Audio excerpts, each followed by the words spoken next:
It's a great day to talk hockey on HabsCast. Indeed, it is.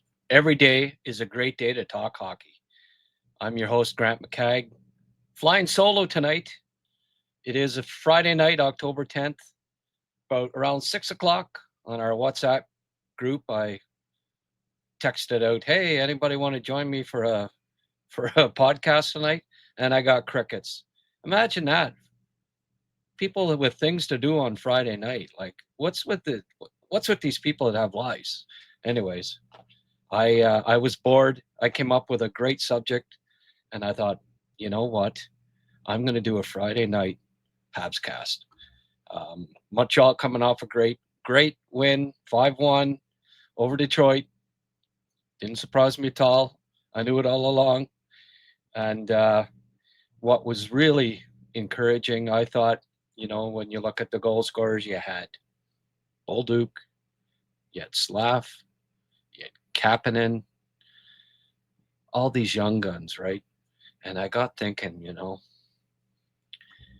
with Bolduc and Kapanen looking so good early, Demidov, New Hook, Dobson, Dovish and Nets. I thought, you know what? How many Habs, if you did redrafts from 2017 to 2025? And I mean, I'm not a big redraft guy, especially anything in the last 5 years. It's way too early but if you were to, redraft right now, today, every draft from 2017 to now, and I did a draft guide, a recruits draft guide in every one of those. So I certainly know those drafts well. And if you did a redraft for all of those drafts, there is a possibility that 16 players in the Montreal Canadiens organization would be top 20 picks if you were to pick them all over again today.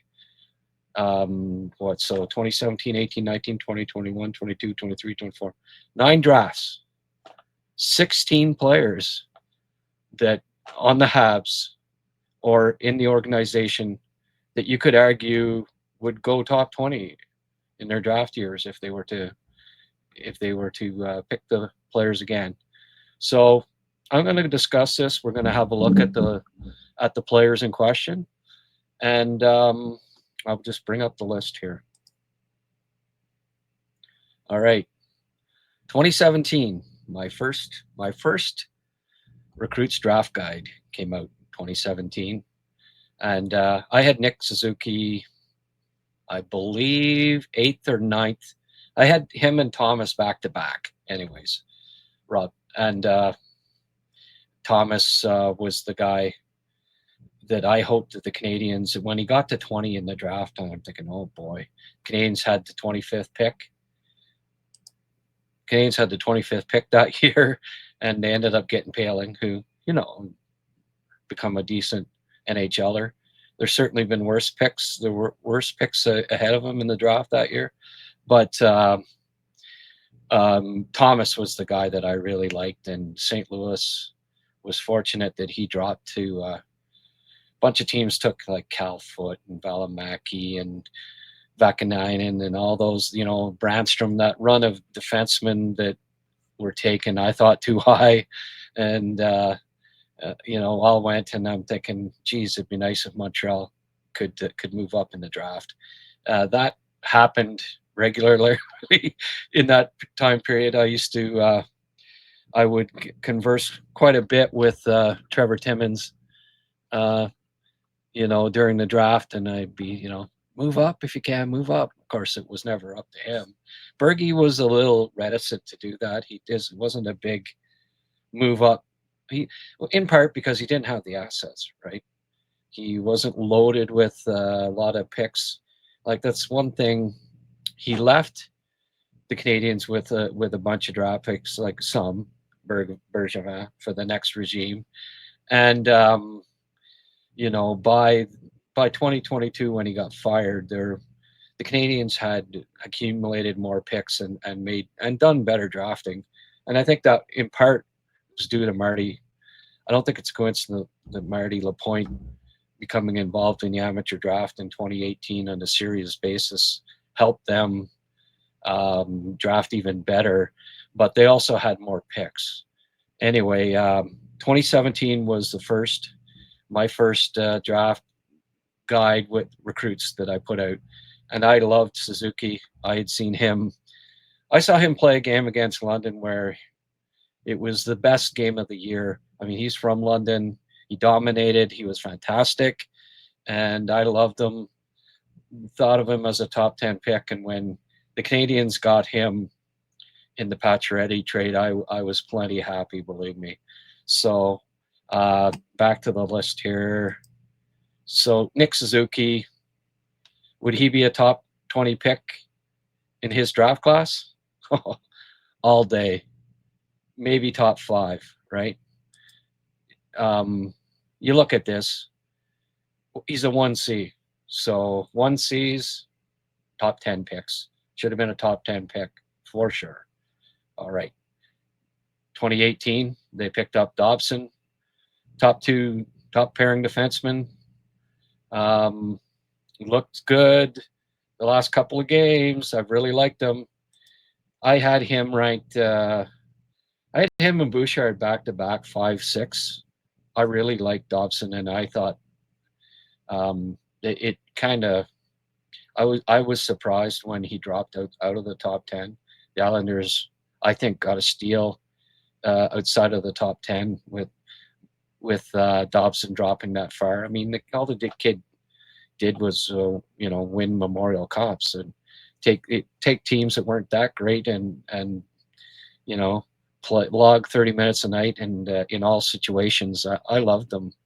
One of the best defensemen to come out of the queue the last 30 years, and for the Canadiens to pick him up, what a coup for them. I mean, they have so many young players, right, and so much under 24 prospects, both on the club and in the system, and they had multiple first-round picks.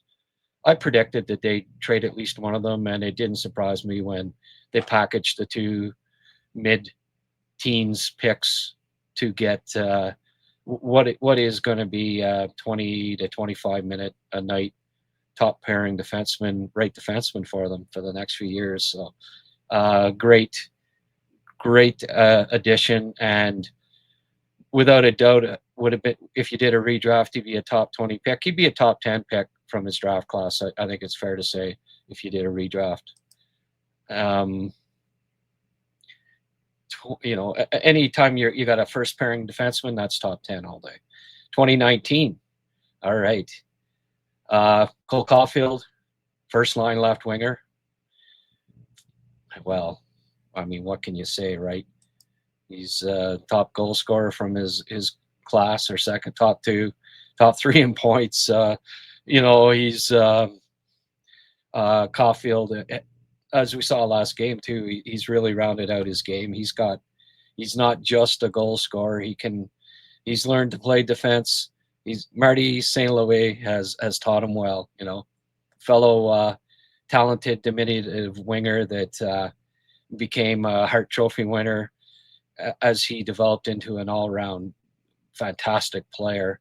And since he took over from Ducharme and got a hold of Caulfield, we've just seen him, his game evolve into he's a solid all-around winger. Yeah, he's not very tall, but how often do you see him get knocked down?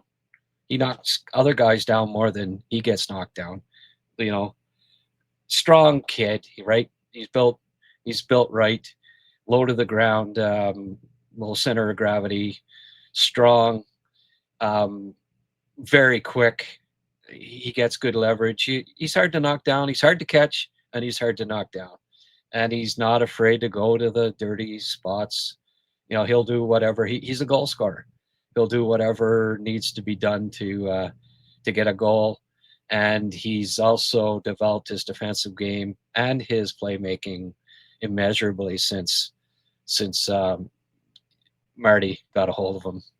Marty, and well, I'll give some kudos to the assistants as well, his assistants, alternates, or whatever you want to call them, assistant coaches.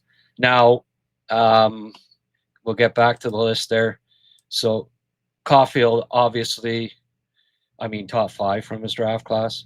Doc, top 20. You look at the 2019 draft, it's not very strong. There's the likes of Victor Soderstrom, who's never been able, top 12 picked, never been able to crack the NHL.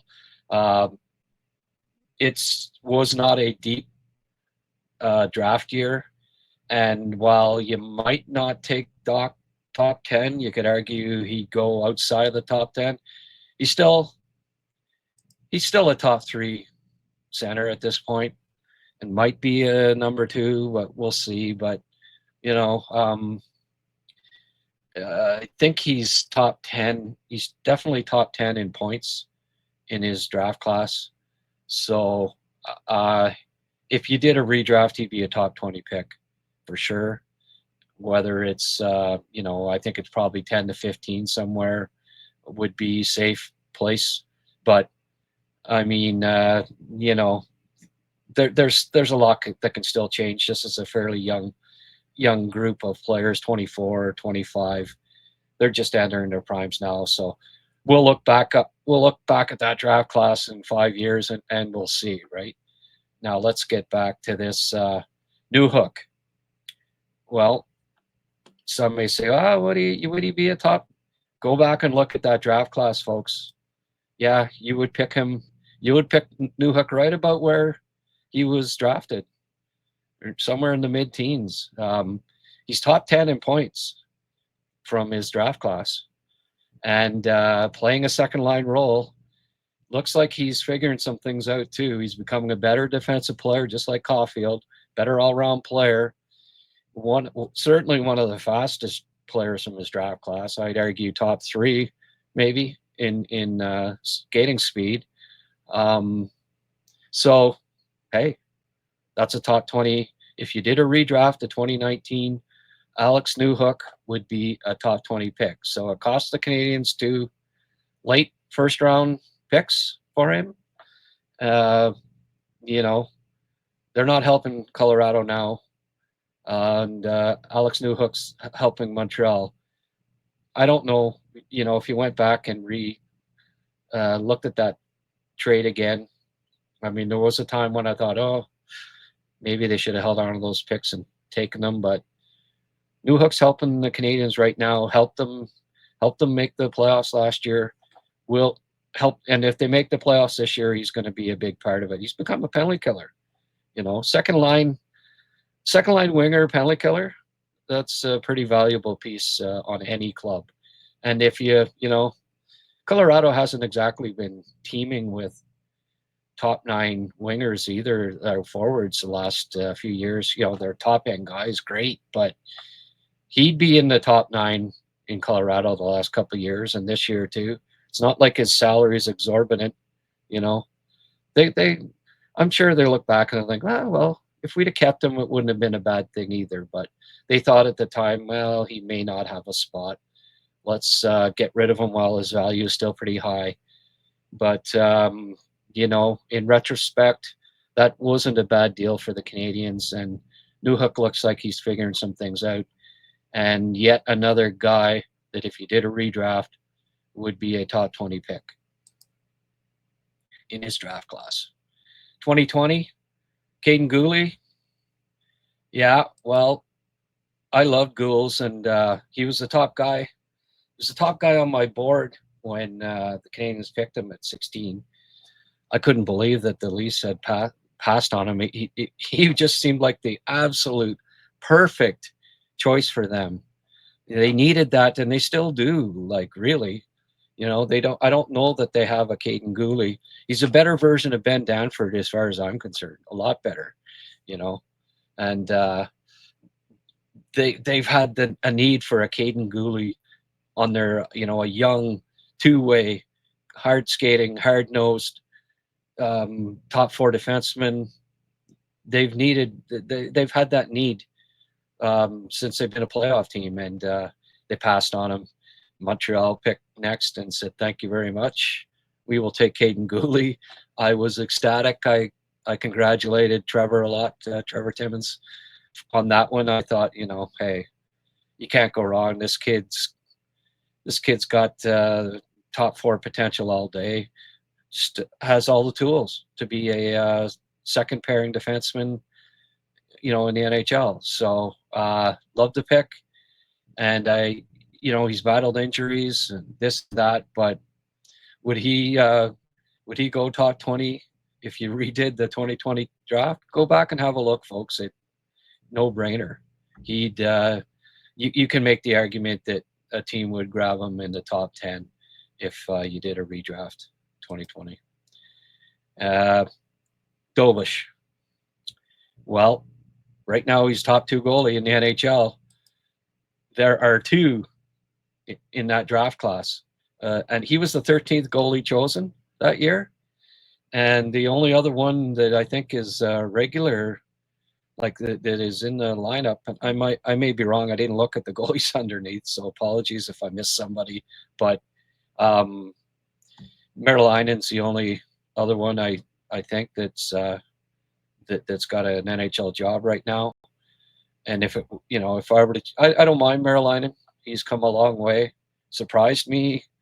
I mean, I saw him. He was playing in Kingston, and saw him a lot OHL and stuff. And yeah, not a bad goalie, but he has exceeded expectations. It's fair to say. So the Senators got a good pick there, but as far as upside, I give the edge to Dobish. I think there's more upside there. There's still a long way to go in his development, I think. But boy, I mean, what his save percentage preseason and regular season so far is 9. I did it up last night. 983, I think it is. 983 save percentage. 59 shots, 59 saves, 60 shots, something ridiculous like that. So looking good. Would he be a top 20 pick from his draft class? I mean, if you were holding a draft tomorrow, a team would be looking seriously at him, like, you know what, he might be our starting goalie here down the road. So again, there aren't a huge number of guys that are jumping out as surefire top 20 guys from that draft class. So he definitely in the discussion. He'd be the first guy on this list where maybe not top 20, but at the very least, I would say a first rounder if you did a redraft today, for sure. So we got to 2021. Oliver Kapanen, second line center. He's looked good. Yeah, there'll be people argue that. Certainly a week ago, everyone would say I'm crazy. Or 2 weeks ago, well, even a week ago, 4 nights ago, a lot of people would say, Grant, you're crazy. You think, you'd take Oliver Kapanen top 20 in a draft, because most people even think he should be an NHLer still. But I think he's proven a lot of skeptics wrong over the past. Well, he's on a 3-game goal scoring streak. If you go back to the last, game of the exhibition season, he scored against Ottawa, scored a shorthanded for his first NHL goal, first Canadian to score his first goal shorthanded since Chris Chelios. So we're going back 41 years or something crazy like that. He's looked excellent. It doesn't surprise me. I mean, top 2 center in any draft class is a top 20 pick as a rule. Yeah, I mean, will he be a top 2 center the next decade? I don't know, but I think he's got that ability. I love his all-round game. I think he can be a 50-plus point scorer that kills penalties, wins good draws, just makes the right play after the right play, always in the right position, just does things right. Smart, smart, smart. Love him. So, yes, personally, if I was doing a redraft, and again, you go and you look at the class, once you get to 15, he's in the discussion, and I would definitely somewhere between 15 and 20 in that draft class. Second line center on a good team right now, yeah, you'd be picking him top 20. So again, this is unbelievable, this draft. When you go through this every year, the Canadiens got somebody that would be taken top 20, at least one, and in 2019, 3. So Bolduc, well, wouldn't have any arguments from Habs fans that he'd be top 20. He was top 20. He was picked top 20. Kapanen was, by the way, was picked 62, I think. Kidney was picked just ahead of them. It's funny, Trevor, the elusive top 2 center that the Canadiens were trying to draft, right? They drafted Galchenyuk, who ended up being more of a winger, really. Paling, who a solid center, but didn't end up being a top 2 center. KK, well, we know the story of KK. Didn't work out in Montreal. But then, which pick that he made in that time frame between 2013 and 2020, that's ended up being the best center pick, Oliver Kapanen, who was picked outside of the top 60. So it just goes to show, people can say, oh, well, why do you pick up second round picks? Well, the Canadiens, with second round picks drafted Hudson and Kapanen, Struble, Tuck,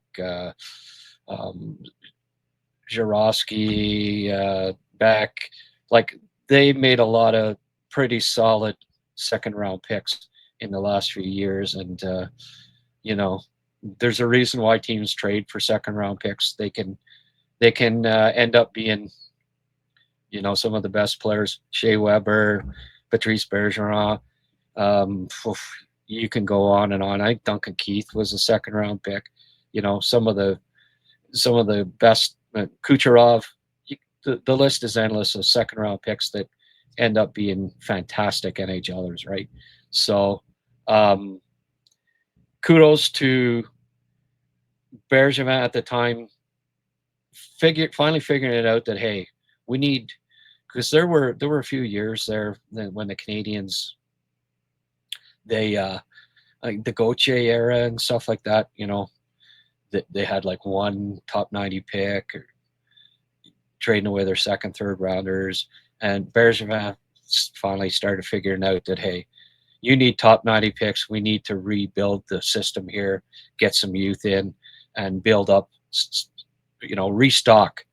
And that was a nice going away present from the Canadiens. Logan Mailloux fetched them Bolduc, right?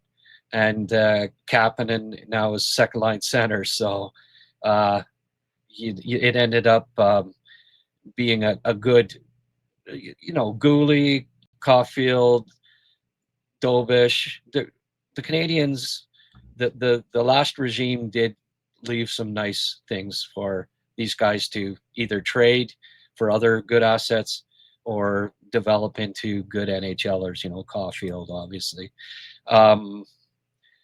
So Bolduc, well, all day, right? He'd go top 20 again. Right now, you'd probably argue top 15, I think. It's pretty safe to say. 2 straight 50-goal seasons in the queue. He was fantastic. First junior, only junior in the last 15 years to have back-to-back 50-goal seasons in the queue. And he's, 19 goals in the second half last year since Montgomery took over as coach, and a little over the second half.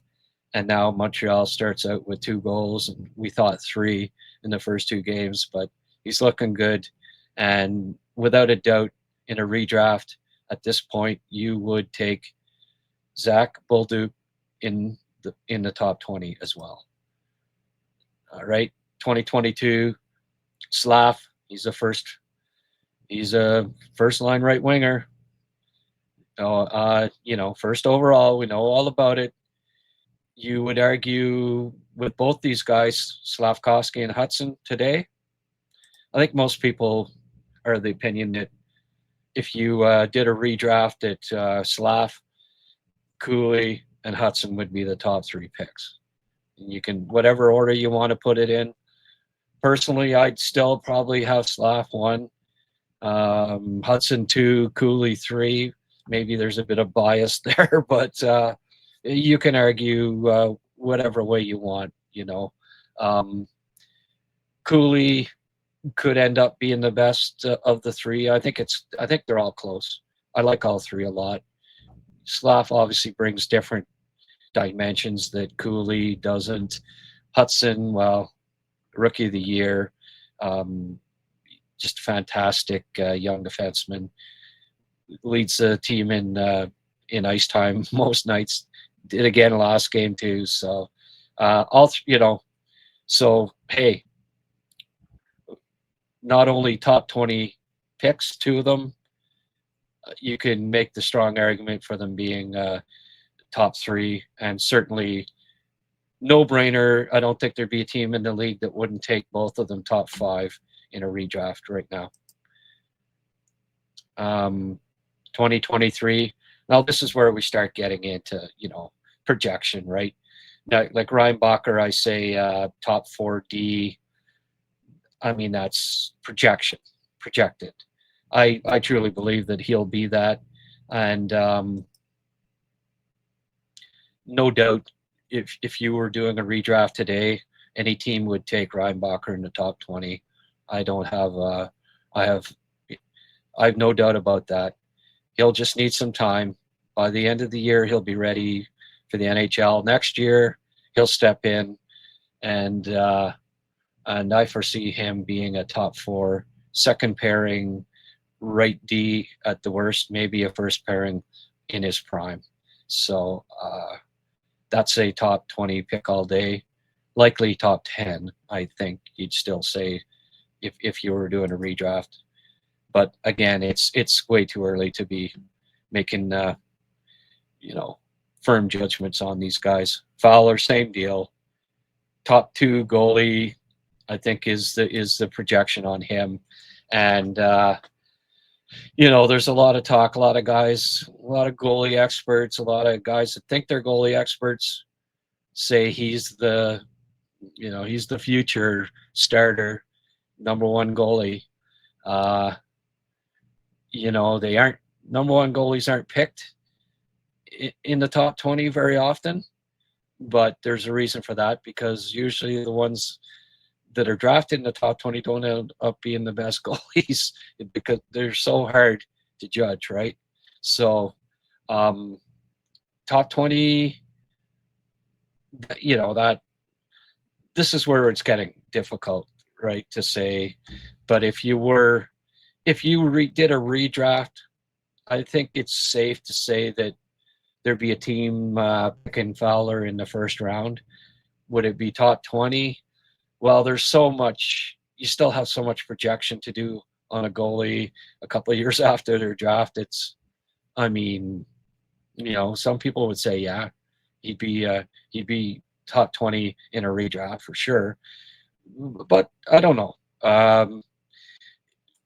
At the very least, he's in the discussion, and that's why I put him on the list. So again, that's 2 more that potentially the Canadiens have drafted that you could maybe argue top 20 picks. And 2024, well, Demidov, right? Again, what can you say? I'd pick him top 2 if I were redrafting today. I think most people would agree with that.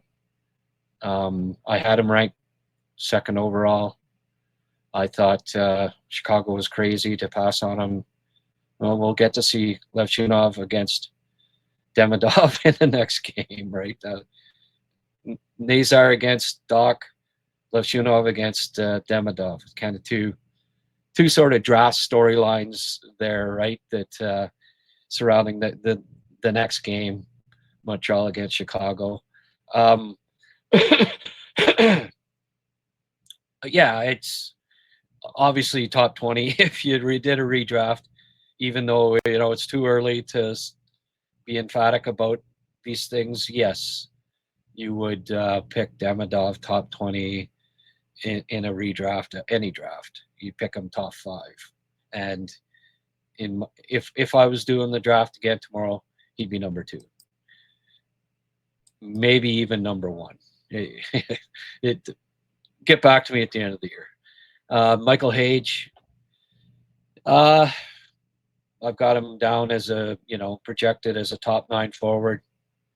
I'm probably the only person on the planet that thinks Oliver Kapanen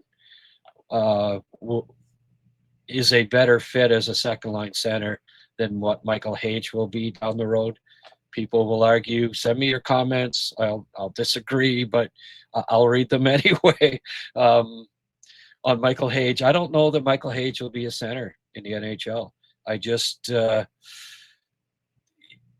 your play away from the puck is so important when you play center in the NHL, and I can't stress it enough. And it's a major reason why Oliver Kapanen has that job today. Hage, don't get me wrong, with the puck from the blue line in, he's got better hands than Kapanen.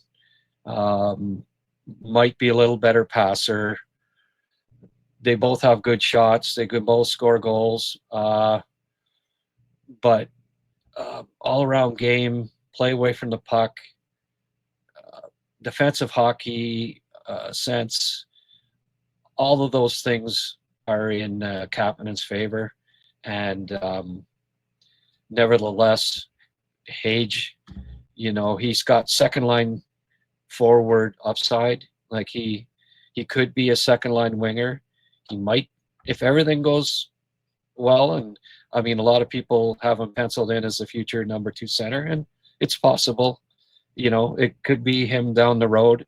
And but at the very least, I think he's got second line winger potential, and certainly middle line. Be it third line center, third line winger, second line winger. The Canadiens, like, if you were to ask me today, who do I think has more potential to be on the second line down the road between Zborowski and Hage, I'd give a slight edge to Zborowski, but it's so early in the game right now, in their development. It's all projection.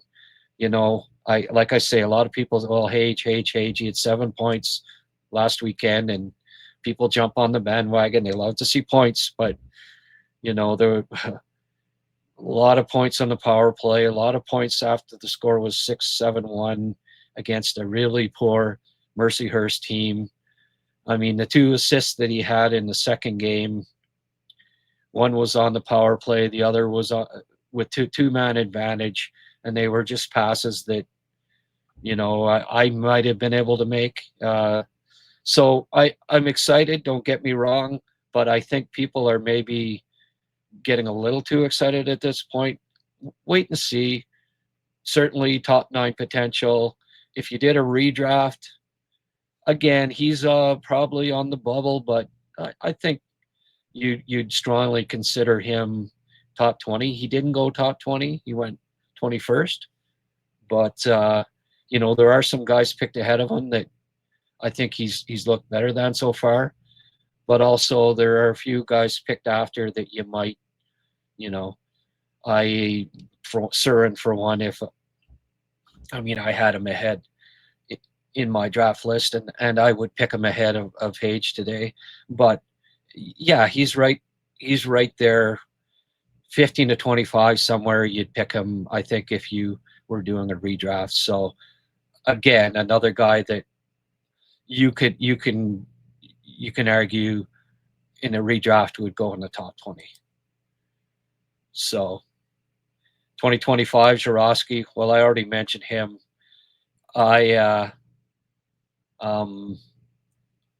Last two games, he's looked a little less. I mean, the first three games, I thought, holy frig, this guy looks like a top 10 pick. I was pretty excited. Cooled off a little the last two games. I don't know what happened in the third period.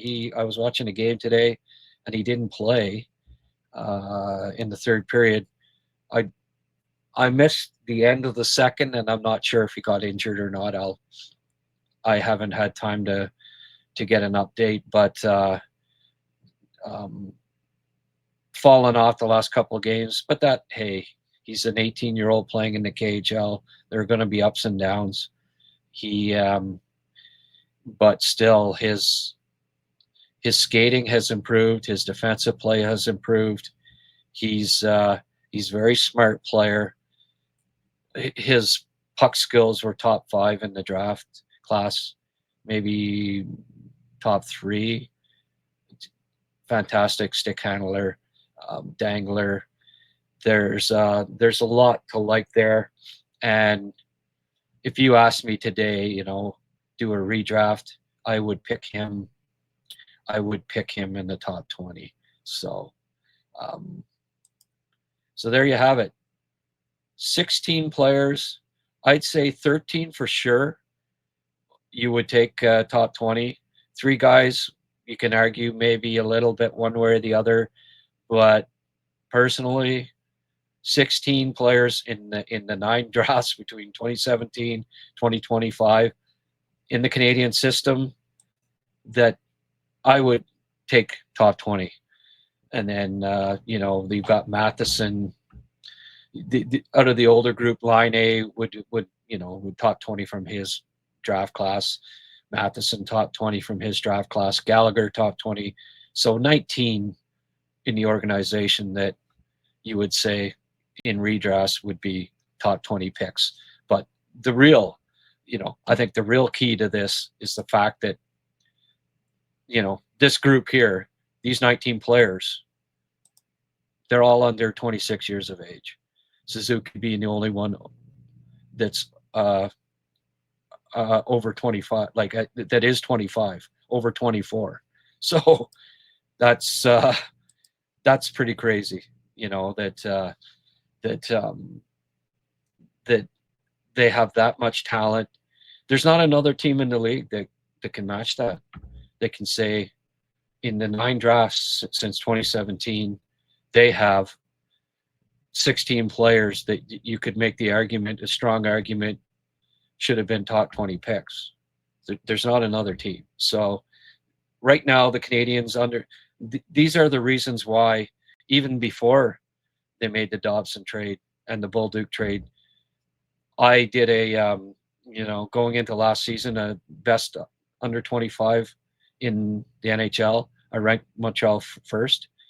Today, no doubt about it for me that that under 25 group can't be. I don't think can be touched. Just the overall depth and quality, both. So, anyways, put your comments underneath. Let me know what you think. How many of those would you disagree with? How many do you think are top 10? How many top 5? It's a fun discussion. So leave your comments below, and I'll make sure to read them all. Just want to give a shout out to my sponsor. Last weekend, Bonachere Caves, Eganville, Ontario. Folks, still beautiful. The leaves have turned. They're beautiful. Ottawa Valley, gorgeous these days. The drive up. It's going to be 1920 all weekend. It's open all weekend. This is the last weekend before they close for the winter.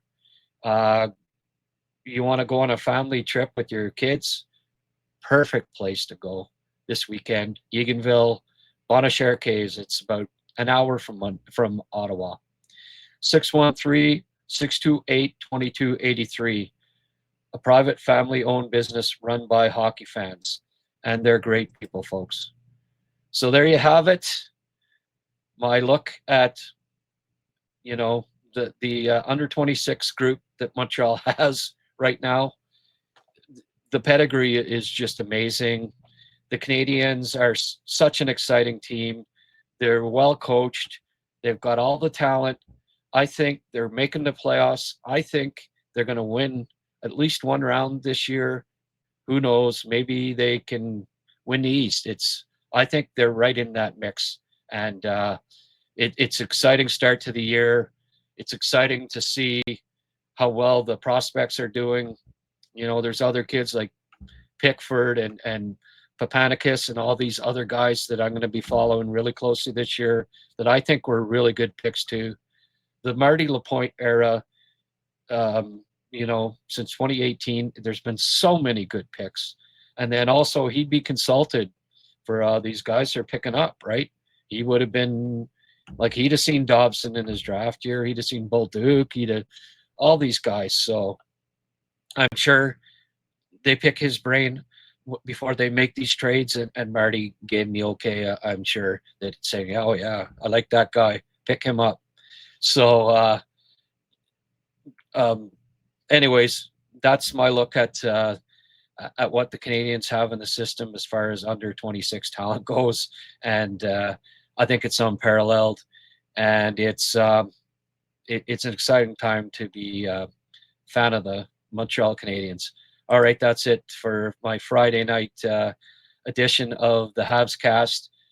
I'll probably do a live one tomorrow night after the game, and I'll put something up on X and Blue Sky for folks, and hopefully you can join us and leave some comments in the live chat and join the discussion tomorrow night. I think Liam probably can make it. I hope Blaine can as well, and they're great. They're great guests to have on. So join us tomorrow night. Thanks for watching.